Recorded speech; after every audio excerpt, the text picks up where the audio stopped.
I remember when you came up to me, you said, I'm leaving the States. I'm going to travel. I'm going to go to Colombia. I'm going to go to Peru. I'm going to go all these different places. And I was like, damn. I got very wrapped up in the world around me. It was a necessary thing because I wanted to experience the cultures and everything like that, but I had just lost that relationship with God. When we align, we need to have something to align with. And, what you need to do is align with God. But how do we align with God?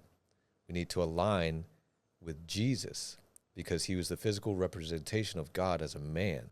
Welcome, everybody, back to another podcast. And, of course, this is sponsored by Creative Currency. This is the ACT podcast, and I have a very, very, very special guest. He is my brother, Alejandro. Happy to be here, Ben. Hey, man, Cash Flow. Yes, sir. Alejandro. Cash Flow Alejandro, that's me. Yeah, yes, sir. man. Yes, man. Well, listen, brother, welcome back. And you know that I already told you that. You came back from a long travel. Yeah. You traveled South America. Yeah. So we're going to get into that. And it's been, 2 months already? It's been, 3 months? 2-3 months since I've been back, yeah. Awesome, man. Yeah. Super happy that you're back. And I know there's a lot of stuff going on. And, yeah, so you came back from your trip. And, again, man, welcome back, man, to the States. Yeah, I appreciate it, brother. It's good to be back. Good to be back in the podcast studio as well. Yes, it's man. Very nostalgic. Yeah. Very nostalgic. Yeah, man. I think we know each other for it's been 2-3 years? It seems like it's forever, man. Yeah, it's definitely been a few years for sure. Yeah. And what's interesting is because we've been through some tough moments, and in those tough moments is where you see your friendship, you see your relationships, and you see the people that stand right next to you when you're going through it, and you're that person. I'm so grateful for your relationship, man. That's what brotherhood's all about, brother. Awesome, man. Awesome. So tell me, man, let's get it. Let's just jump right into it, man. What was going through your mind to say, yo, I remember when you came up to me, you said, man, I'm leaving the States. I'm leaving. I'm going to go to South America, and I'm going to live, and I'm going to travel. I'm going to go to Colombia. I'm going to go to Peru. I'm going to go all these different places. And I was like, damn, that sounds amazing. Yeah. So what was your train of thought? What was going through your mind when you decided to do that?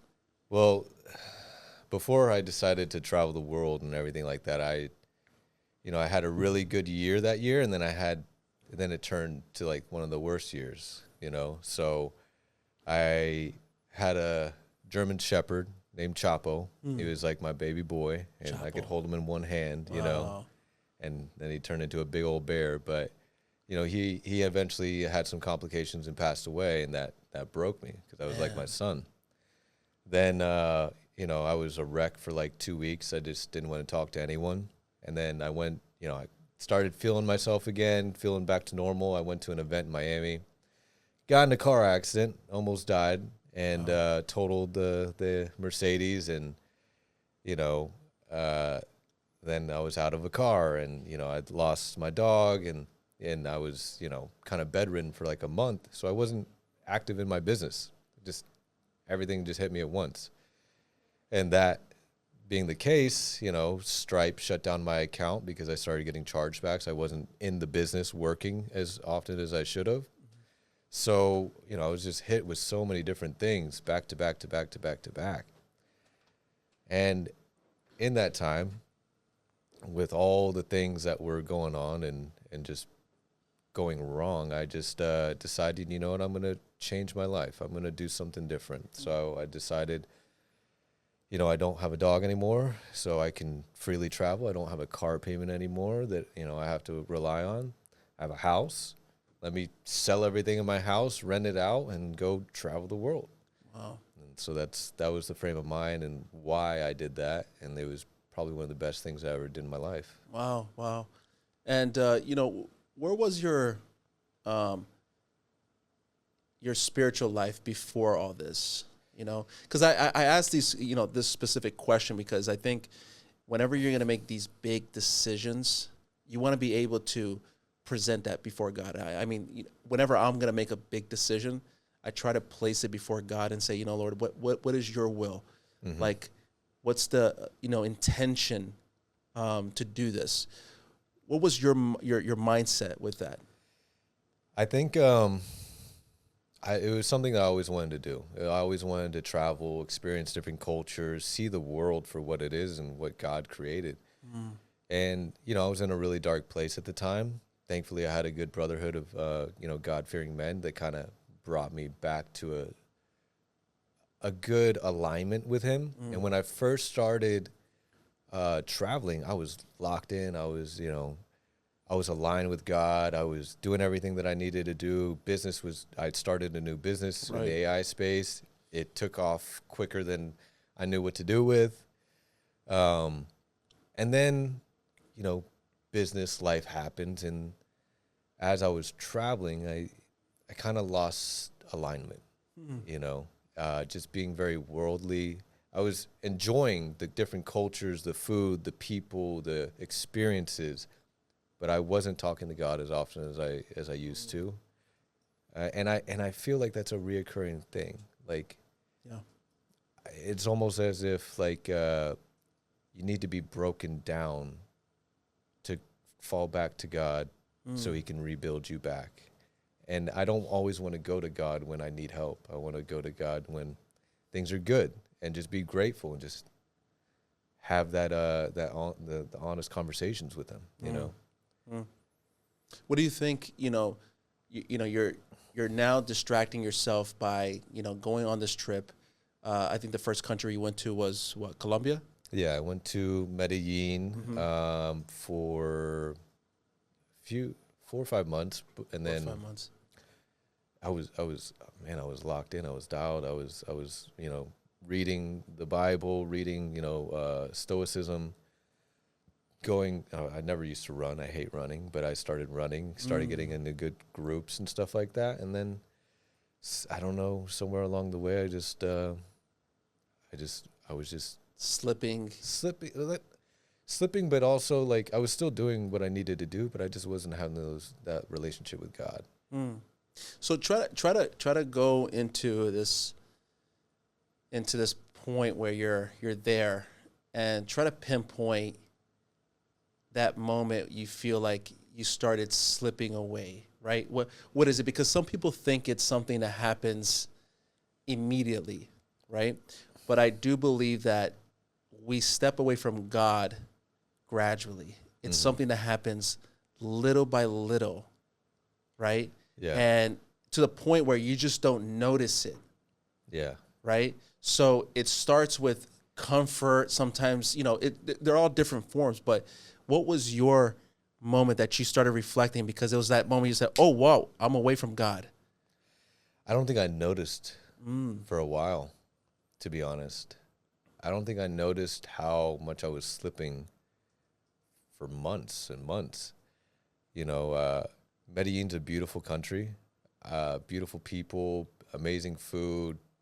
Went on some cool hikes and stuff. Got to see the environment, the landscape. It's a beautiful country, and my family's from there, so Right. I got to see them while I was over there too. And just constantly on the move, running business and traveling to different countries. Peru was amazing. Food in Peru is Amazing, right? probably some of the best that I've ever had. I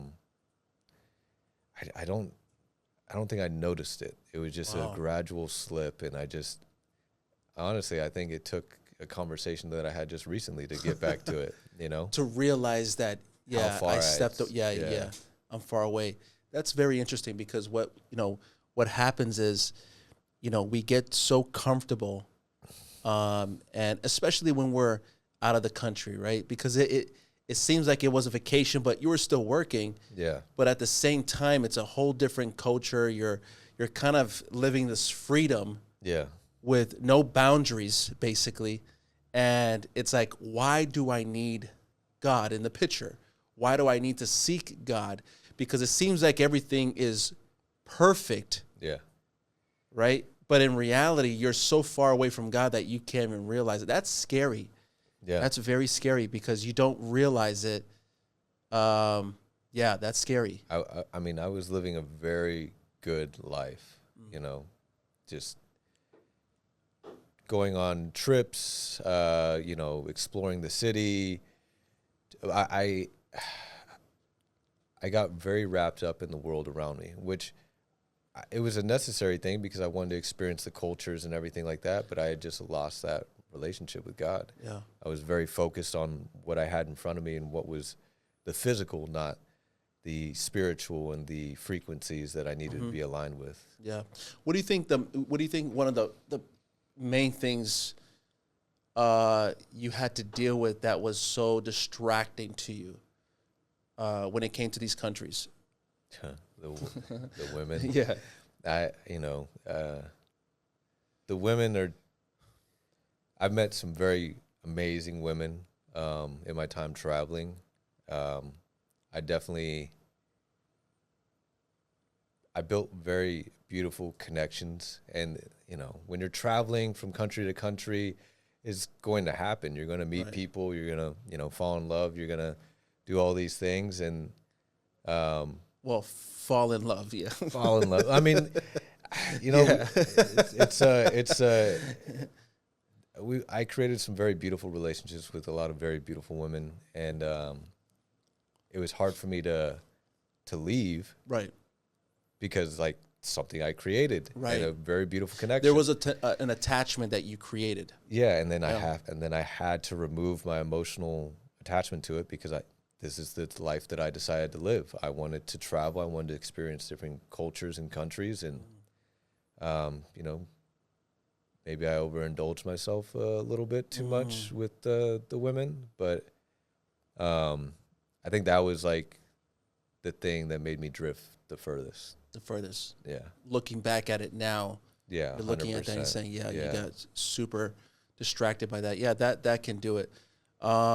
So you're in these countries. What was the country that called your attention, and which one did you really enjoy the most? Oh man, I'll always love Colombia, but when I went to Argentina, it was different. Really? It was the energy. It's like I had a red-eye flight, tired as hell, landed in Argentina. It was gloomy outside, but when I walked through those doors, the energy just felt good in the country. And then as I got to stay there I stayed there for about a month and a half. It was the most beautiful country that I had been to. Buenos Aires, very European culture, very European architecture, and the food. Best dry aged steak that I've ever had in my life was in Argentina. And then going to Bariloche, it's like Switzerland. It's one of the most beautiful places that I've ever been. So we don't got to go to Switzerland and spend all that money. No. Bariloche and the Patagonias, that is probably one of my favorite places on earth. Wow. Yeah. It was one of the most beautiful experiences that I've ever had the honor of visiting and being there, So let's look at that. So it was the culture, is the food. What else? The people were so nice. Wow. So nice.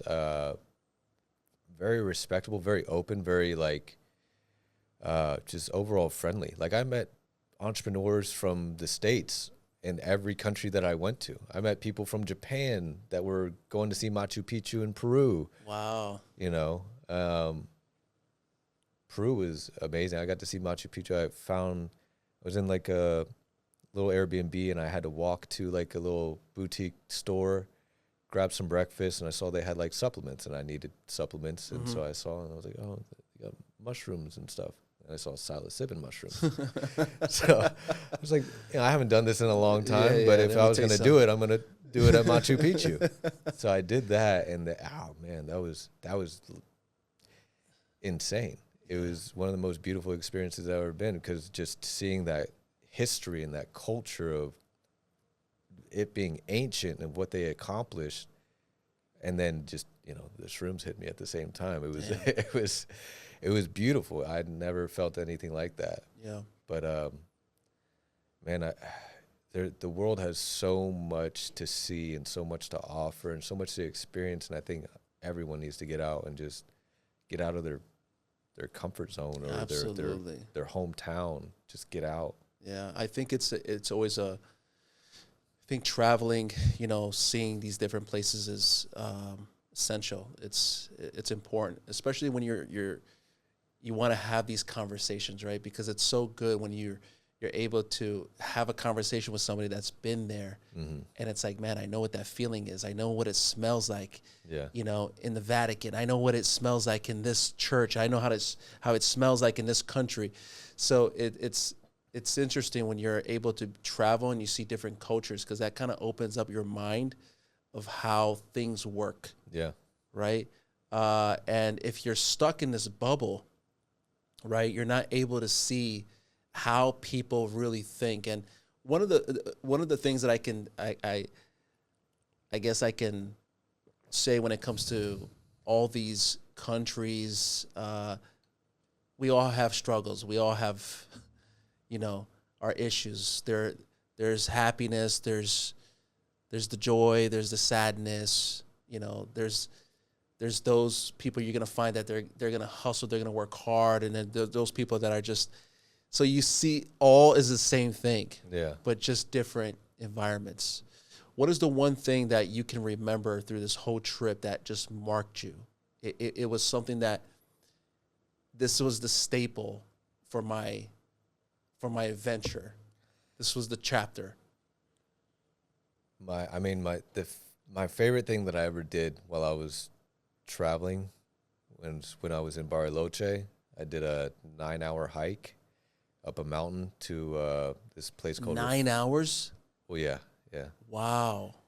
4 hours there, 4 hours back. We spent like an hour at the top, but it was called Refugio Frei, and you literally start at sea level, and then you go up to 5,000-6,000 feet up above. And dude, there was waterfalls, beautiful like nature path on the side of a mountain. You're just looking over at the mountains and the lakes and everything like that. And then I about 3 hours in, I ran out of water. All I had left was seltzer water, and I chugged that at like 4,000 square feet or feet up, and immediately just started puking because it just the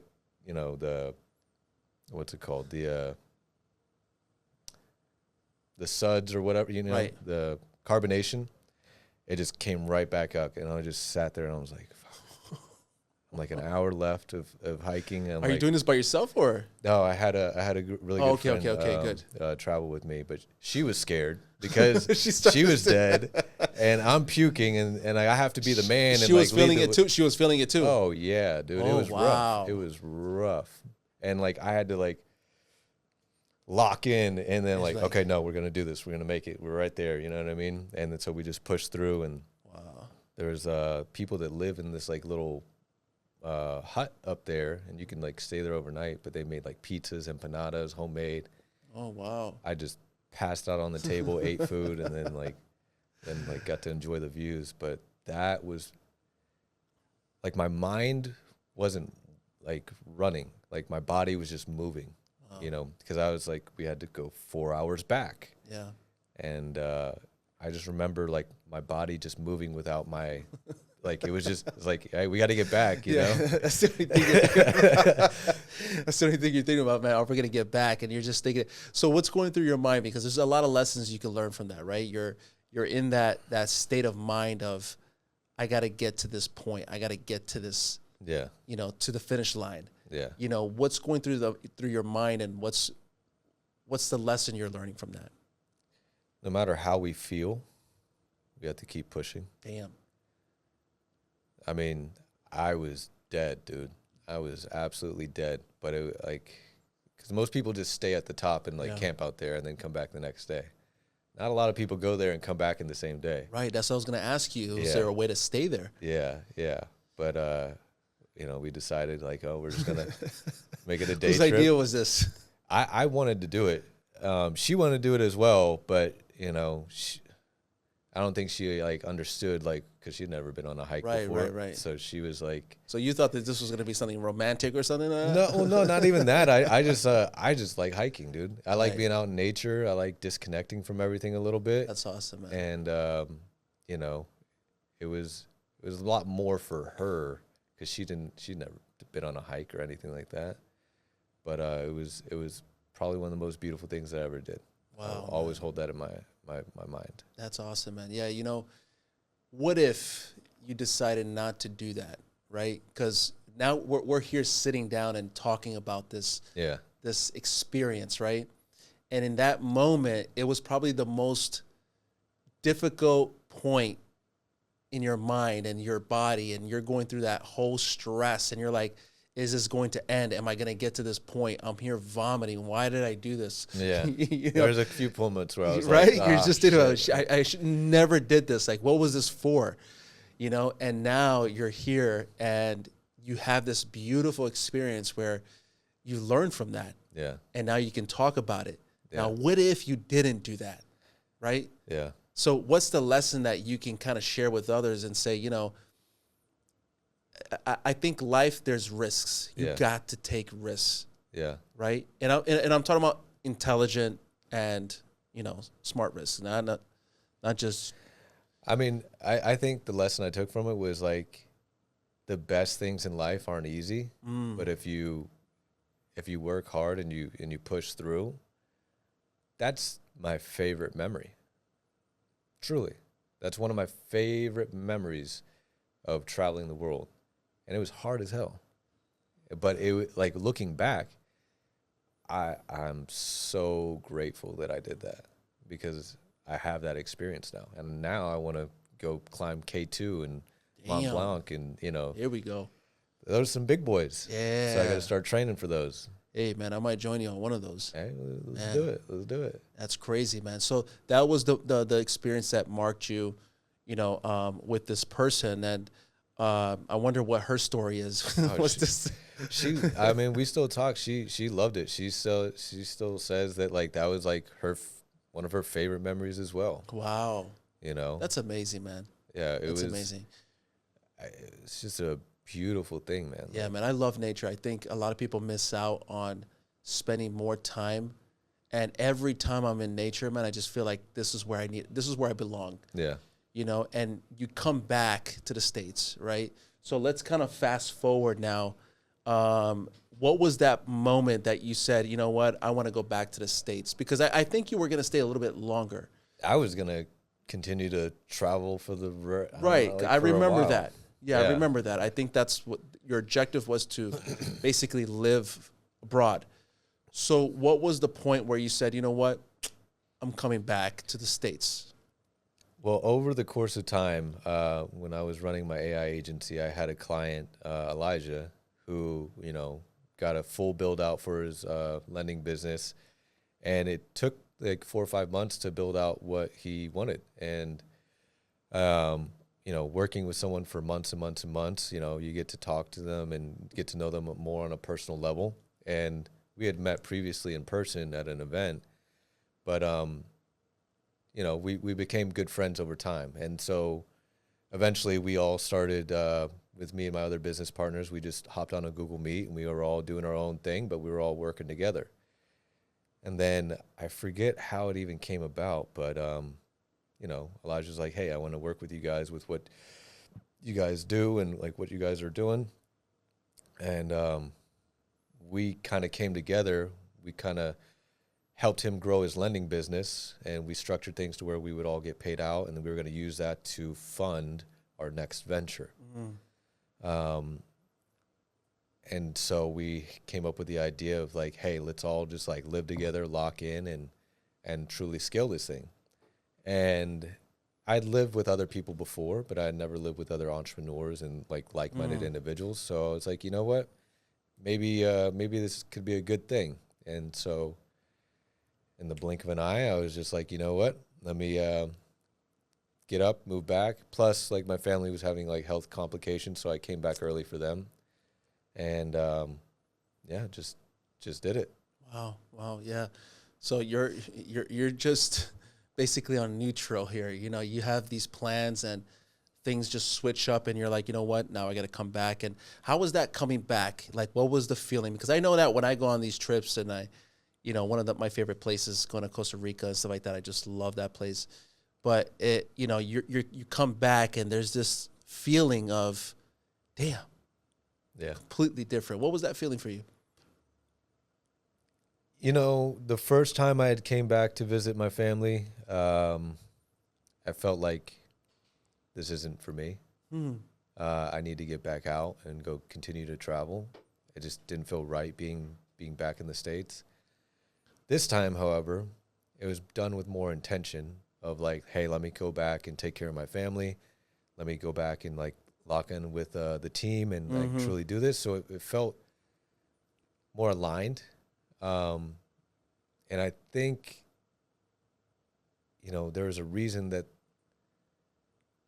I did this was to become, I see it now, was to become a better leader. Because when you're living with other entrepreneurs that are, you know, a certain type of person, you know, entrepreneurs are very creative and like, you know, they like to do their own thing. So I had to learn how to become a better leader. I had to make hard decisions for the betterment of the business. I had to understand the dichotomy of leadership. So understand like, hey, you know, we're friends and stuff like that, but, you know, we also need to hold each other accountable in certain aspects of the business. And that's not something easy to do, especially with other entrepreneurs that, you know, they're very, I'm the fucking man. I can do this. You know, there's the alphas. Don't tell me shit. So everyone's like, not purposely, but everyone's like alphaing each other. Yeah. So I had to kind of figure out a approach to be like, hey, look, like, I'm not trying to tell you what to do, but hey, we need to kind of get on the same page and alignment and dial in a certain few things. And then, you know, then there's also their personal habits like drinking or, you know, whatever that, you know, although you can drink and continue to work fine, you're holding yourself back from your fullest potential. Absolutely. You know, I gave up drinking like, I think about 3 years ago. And one of the best decisions I ever made. Do I still have other vices? Yeah. You know, I'd still like to enjoy a nice little joint here and there. And I think I'll take a break on that for a while, just to kind of clear my head up and really dial in. But, you know, learning how to have those conversations definitely helped the group as a whole. Yeah, because I think a lot of people hold themselves back because they truly believe that those type of vices or the case it's going to make them better. But I truly believe that you're just holding back on your full potential. Yeah. You just got to release the beast, you know, just release that, you know, because I believe for me personally was, you know, me drinking, smoking, you know, I was just basically dealing with other issues and covering up other issues and insecurities and all that stuff. But once that was out of the picture, it's like I had to really learn more about myself and use the things that, you know, which were traumatizing to me, to use them as weapons. Now I'm going to use that to tell my story. So that makes a huge difference, right? And some people just like to camouflage that, but it's not, man. Just, you know, I really believe that a lot of people don't show their potential because of certain things. It can be whatever it is. It can be any type of vice. It could be food. It could be women. It can be drugs, whatever it is. Yeah. So now you're with this group now. It's like the dream team you got, you know, building up this company here, back in the States, back in Miami. And what are the one things that you see, you know, that happen? Because we talked about in the beginning about this point where you just start stepping away from God, but you really don't notice it until now, recently. Yeah. So what was that moment for you when you just realized, man, I stepped away from the path, and now I have to align myself back again? So it started with a conversation, a long, deep conversation with one of my very good friends, Anthony DeLuca. We had met at a business conference in Vegas about, let me say, like 4 or 5 years ago. And we just stayed in contact and became like very good friends. And, you know, he confided in me, I confided in him. But his journey of self-development, he never really faltered from, you know, the path of God and alignment and stuff like that. So it's more of me confiding in him for guidance or advice or perspectives on different situations that I was going through.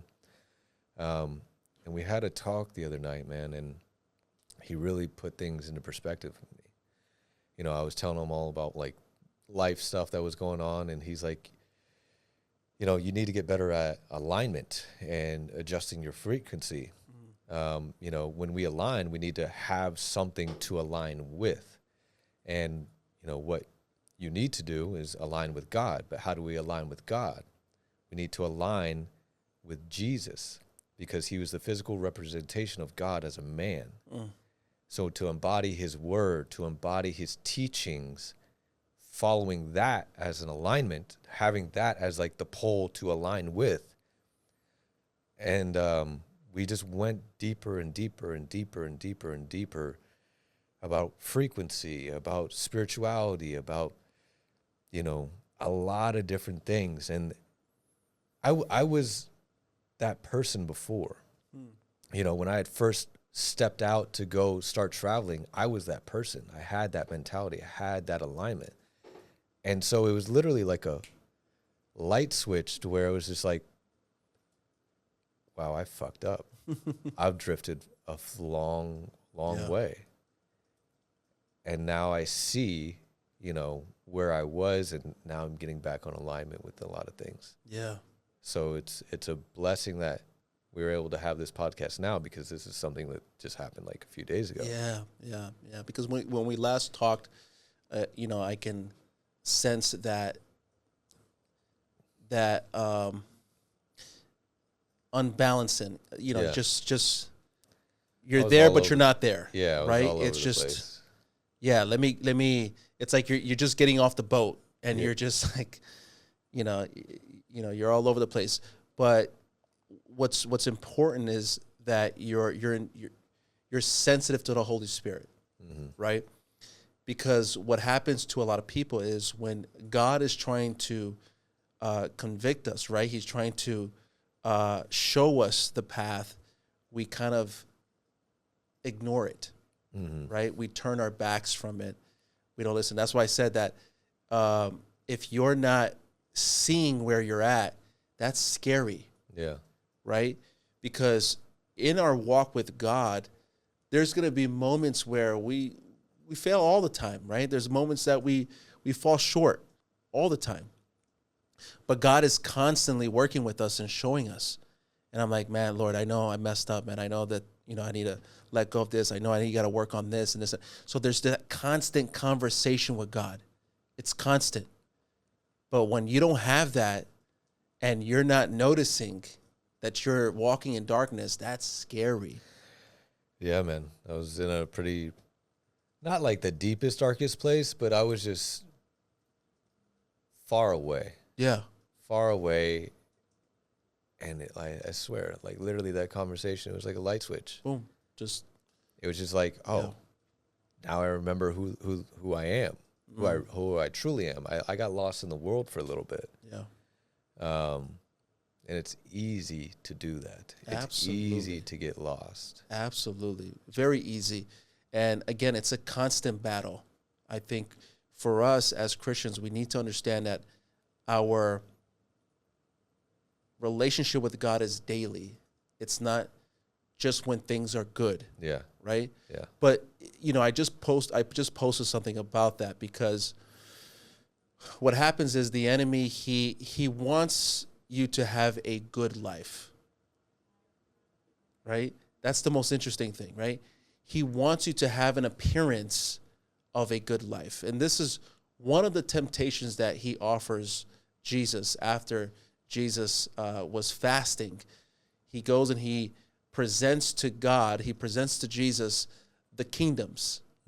He says, look, this is all I can give you if you just worship me. Yeah.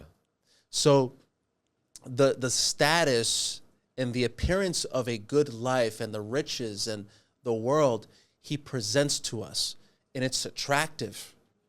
So think about that. The enemy does want to give you a good life, because he knows that when you have that appearance of a good life, in your mind, you start tricking yourself and saying to yourself, you know what? If I have all these things, why do I need God? Mm-hmm. I think God favors me because I have all that I need. Mm.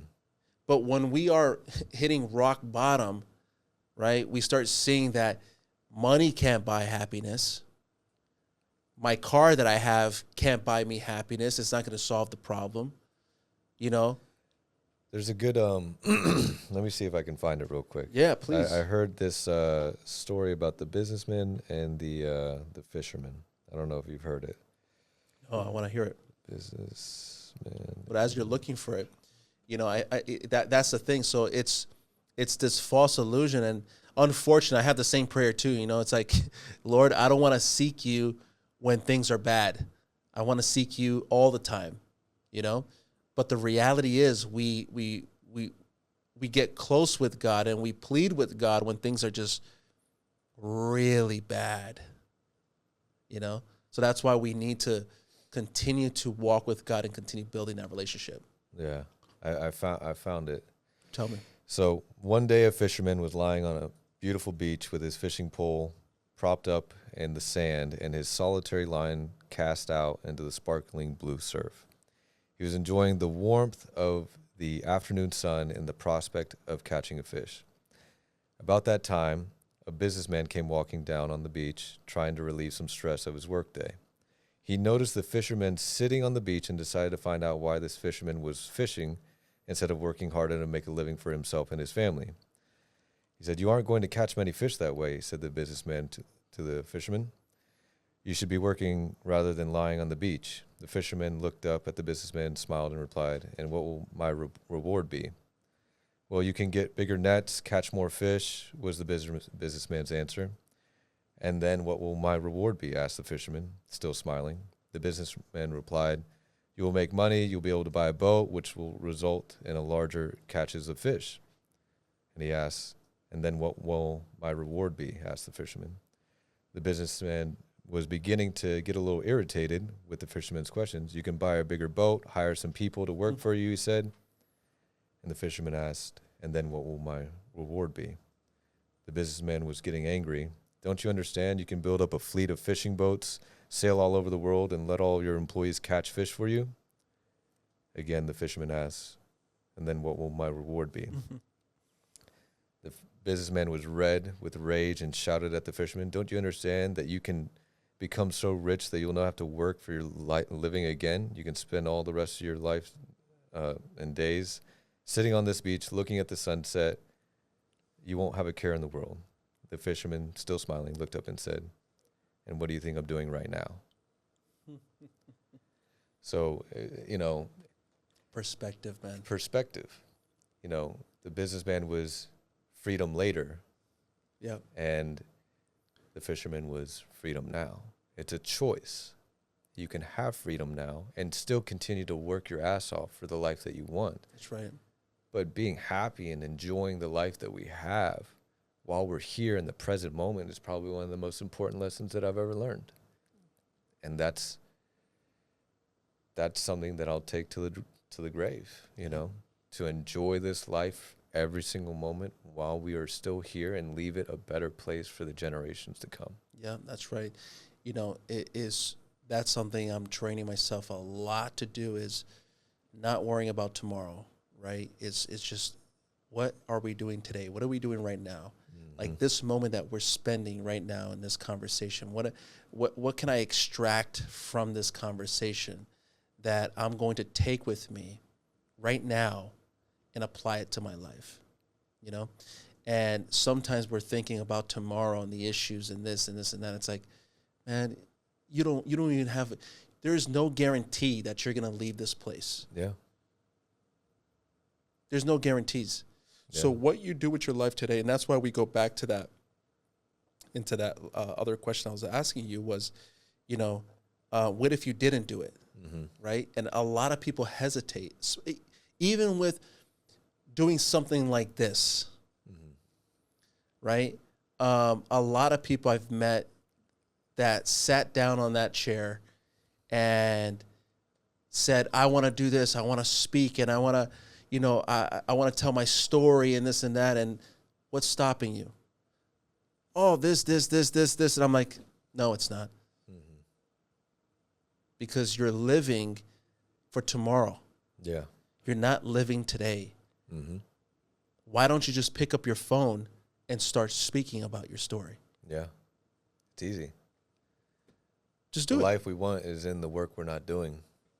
Right. So it's all these excuses that we love to make, and we like to, try to paint this image of, oh, this is what I really wanted. No, it's not.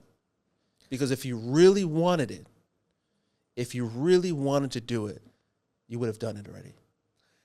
Yeah, and I think for a lot of people, it's self-limiting beliefs. And like another thing that me and DeLuca talked about was processing your emotions and why you feel that way. No one does. No one really takes the time to truly like, oh, this person said such and such about me, and yes, it, pissed me off.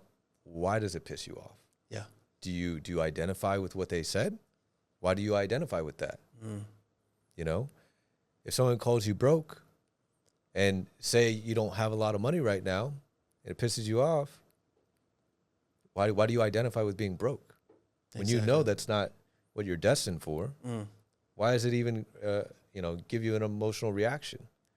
So processing your emotions and why you feel, how you feel, I think that's one of the most important things that, entrepreneurs and business owners anyone really need to do. Because once you process that, you understand and you have clarity, then you have more certainty in yourself. Yeah. And when you're more certain of yourself, you can make more decisions that are aligned with who you are. And that is what I've been doing a lot more lately, and I feel fucking amazing. It's amazing, man. Entrepreneurship it's a different type of beast of, of when it comes to, getting to know yourself. I don't think I'd ever known myself this much than when I started the business. It's you have to really self-reflect on your emotions. You got to check it every single day. Mm-hmm. There are moments where I'm looking at myself and I'm thinking of something, and I'm thinking about that person's thinking, and I'm like, man, where is that coming from? Yeah. Why am I thinking like this? Like, where is this coming from? What's the logic in this? And it's so refreshing when I'm proven wrong. Yeah. Right? Because there is this idea that I presented in my mind, but when it didn't come to fruition, I'm like, you see, you created this scenario in your head that didn't exist. Where is this coming from? And then you go to the root cause of that mindset, and you say, okay, that's where it's coming from. Mm-hmm. That's why I'm thinking that way. Yeah. Let me get rid of that. Let me stop that process of feeding that trauma or feeding that experience that I had because of that one person that told me that I wasn't going to make it. And now I make that my reality. Yeah. And I think it's important, like, one of the things I learned is, like, once you process it, you identify, like, what it is and why you feel that way, and you just surrender to it. That's it. You surrender to it.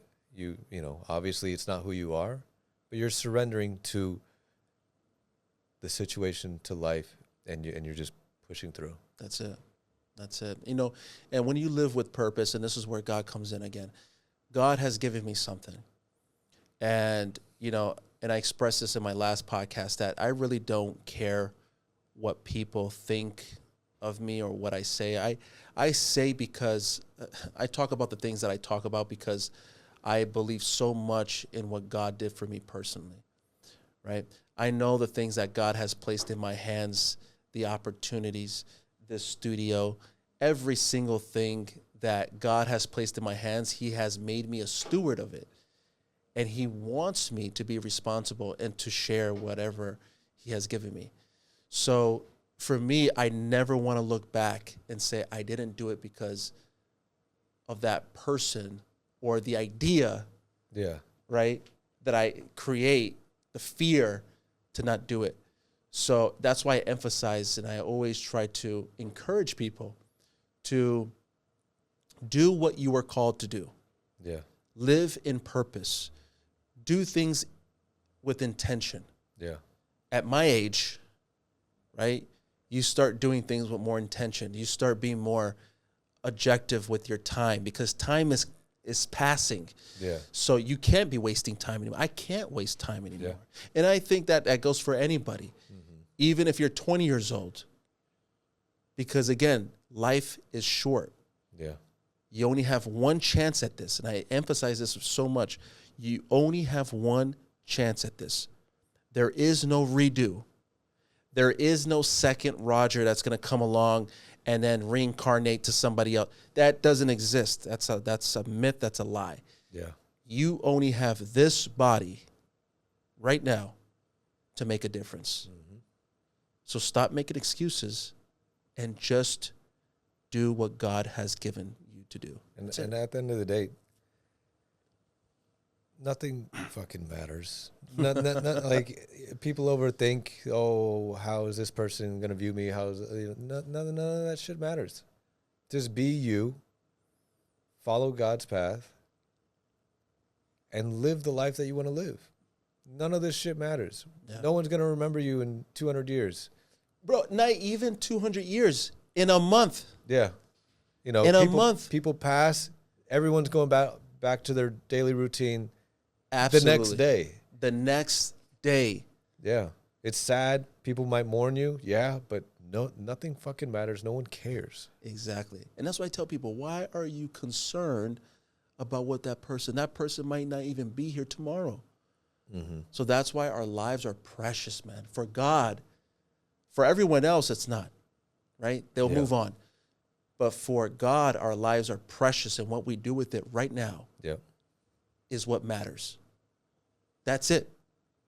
So, you know, for me, seeing you at this point in your life, you know, again, you know, you're super, you know, I'm really close to you, and you know, I really consider you a really good friend. I think you come from a very good place, and you know, whenever I see you succeeding and I see you reaching your goals, I know that it's going to glorify God, right?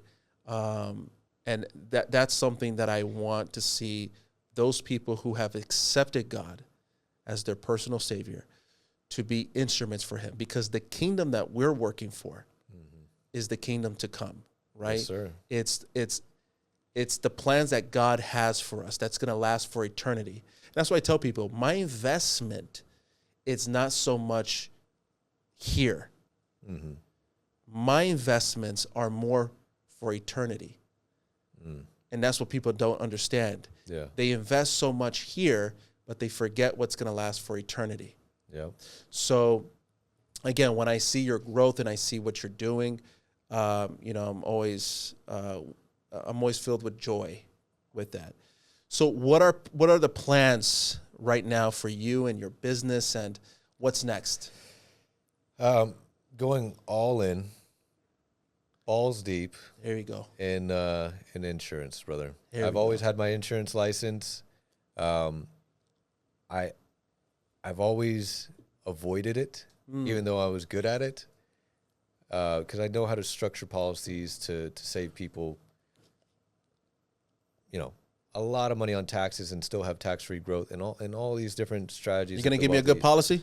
Yeah, brother. I mean, I'm getting into the premium finance space, and that's a very unique strategy that I've learned, like how the wealthy utilize it to protect their assets and keep liquidity and make sure that everything is made whole and they still have growth on their money. I love it, man. I had it, man, and I regret so much getting rid of it. Yeah.